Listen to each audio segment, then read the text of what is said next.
Assalamualaikum warahmatullahi wabarakatuh. Dan semangat pagi Bapak Ibu, teman-teman semua. Jumpa lagi dengan saya Amr Hasan di channel ini. Ya, jadi pada kesempatan kali ini kembali saya melanjutkan pembahasan tentang soal P3K dosen untuk tahun ini. Nah, di sini kembali saya melanjutkan ya pembahasan tentang soal-soal kisi-kisi yang paling utama dan paling pertama, yaitu tentang etika dan tridharma perguruan tinggi. Baik ya, kita langsung saja masuk ke pembahasan soal-soalnya.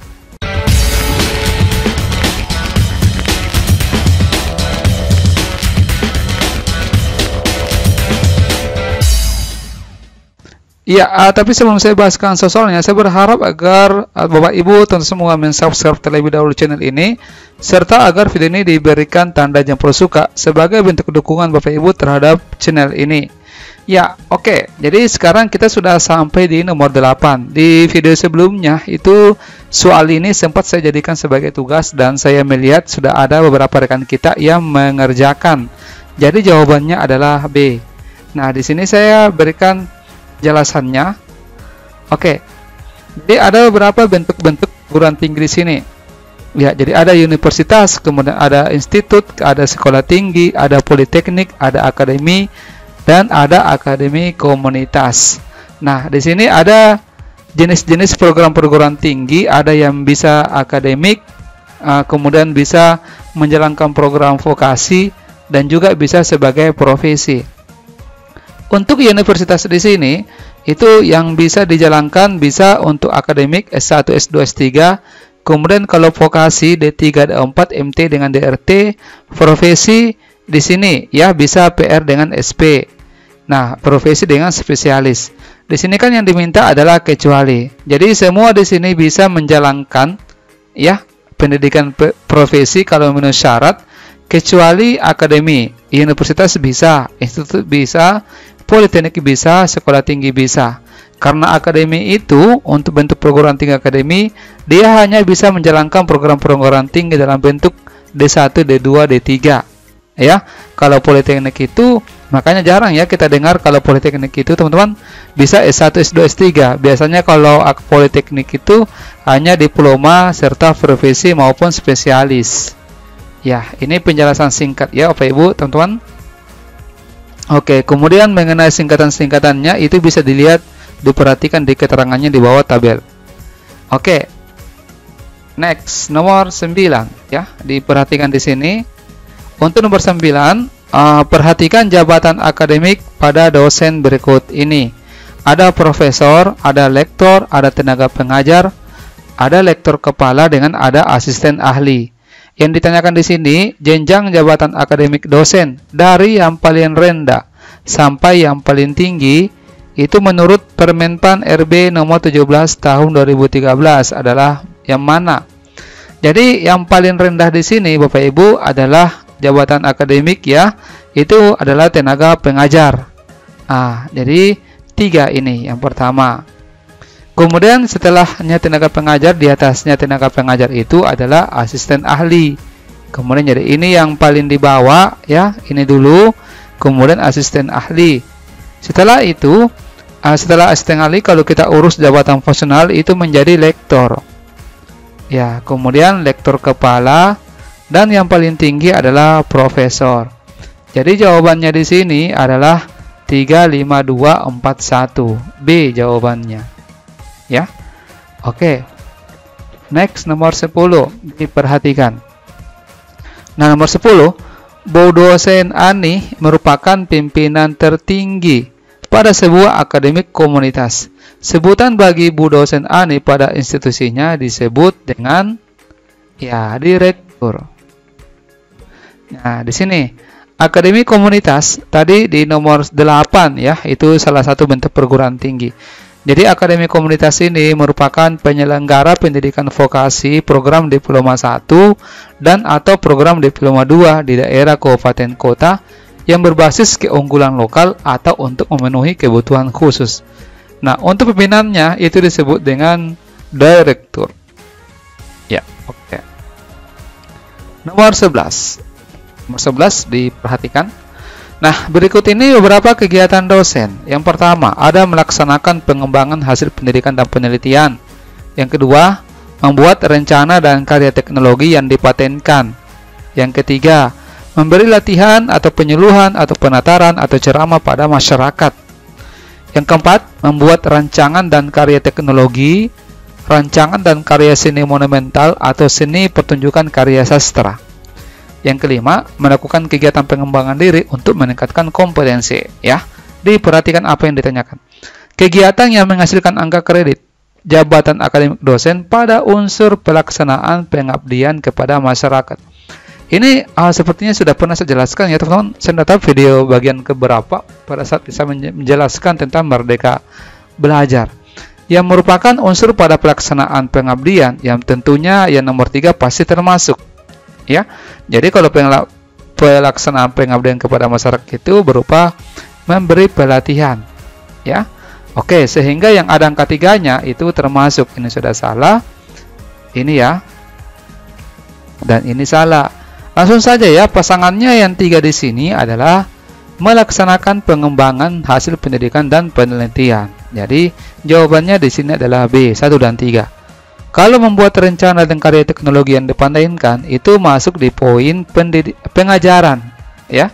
Kemudian membuat rancangan dan karya teknologi itu juga termasuk.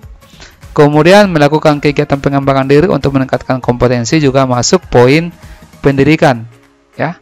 Oke. Next, nomor 12, diperhatikan. Pokok-pokok kebijakan Merdeka Belajar. Ya.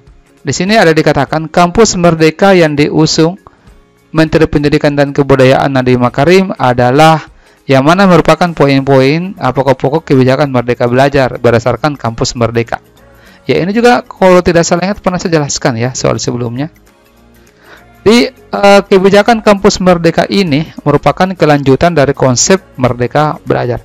Ada 4 poin utama yang merupakan pokok-pokok dari kebijakan kampus merdeka yang merupakan kelanjutan dari Merdeka Belajar. Jawabannya C ya.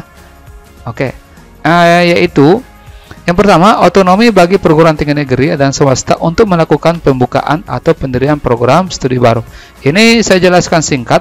Untuk penjelasan panjang lebarnya itu sudah pernah saya jelaskan tentang pada saat saya membahas secara tuntas Merdeka Belajar. Ya, ada persyaratannya juga untuk membuka program studi baru. Ya. Kemudian program reakreditasi yang bersifat otomatis untuk seluruh peringkat dan bersifat sukarela bagi perguruan tinggi dan prodi yang sudah siap naik peringkat. Ini juga ada saya jelaskan panjang lebar, karena ini saya singkat-singkat saja ya. Kemudian kebebasan bagi PTN Badan Layanan Umum dan Satuan Kerja untuk menjadi PTN Badan Hukum, serta memberikan hak kepada mahasiswa untuk mengambil mata kuliah di luar prodi dan melakukan perubahan definisi satuan kredit semester. Kalau mengenai satuan kredit semester, itu juga saya pernah jelaskan di Merdeka Belajar. Coba ya Bapak Ibu bisa berselancar di channel ini. Kalau tidak salah ingat, itu ada di part ketiga ya, Merdeka Belajar. Silakan di ini ya, disimak videonya. Ya, saya lanjut dulu ya ke nomor 13, diperhatikan. Nah, persyaratan PTN menjadi PTN Badan Hukum berdasarkan Permendikbud nomor 4 tahun 2020 adalah kecuali ya, jadi yang mana di sini yang tidak termasuk persyaratan dari Permendikbud untuk dijadikan PTN itu menjadi PTN Badan Hukum. Ya, ini yang kecuali ya. Jadi ini yang tidak termasuk AD. Diperhatikan di sini saya jelaskan. Jadi sebagai status tertinggi PTN Badan Hukum adalah sebuah perjuangan. Dikatakan demikian itu karena tidak semuanya perguruan tinggi negeri itu bisa dengan mudah mengubah statusnya menjadi PTN Badan Hukum. Nah, kenapa bisa? Karena terdapat sejumlah syarat yang harus dipenuhi untuk bisa mengajukan perubahan status tersebut. Ya, apa syaratnya teman-teman? Yang pertama di sini adalah menyelenggarakan tridharma yang bermutu. Ini. Kemudian pengelolaan PTN. Jadi ini juga pernah ya saya singgung di video sebelumnya juga bagaimana dikatakan tridharma yang bermutu itu. Ya. Kemudian pengelolaan PTN dengan prinsip tata kelola yang baik. Iya. Kemudian memenuhi standar kelayakan finansial. Kemudian menjalankan tanggung jawab sosial serta berperan dalam pembangunan perekonomian. Ini saya kutip dari situs www duniadosen.com PTN Badan Hukum adalah ini. Jadi silakan diakses ya, di sana saya kutip. Oke, saya lanjut ke nomor 14 dulu. Ya, nomor 14. Ya, unsur pelaksanaan penunjuan dosen untuk unsur penilaian jabatan akademik adalah salah satunya di sini. Apakah yang mana ya di sini yang termasuk unsur pelaksanaan penunjang. Jadi kalau penunjang itu satu paket ya dengan pengabdian. Oke. Nah, di sini yang mana termasuk di sini bagian penunjang? Menjadi anggota panitia atau badan pada lembaga pemerintah. Apakah ini? Menduduki jabatan pimpinan pada pendidikan tinggi. Kalau ini, teman-teman, ini masuk di poin pengabdian, ya. Oke. Ini kemudian menyusun karya ilmiah dan menerjemahkan atau menyadur buku ilmiah. Ini sepertinya kalau tidak salah ingat masuk di poin penelitian.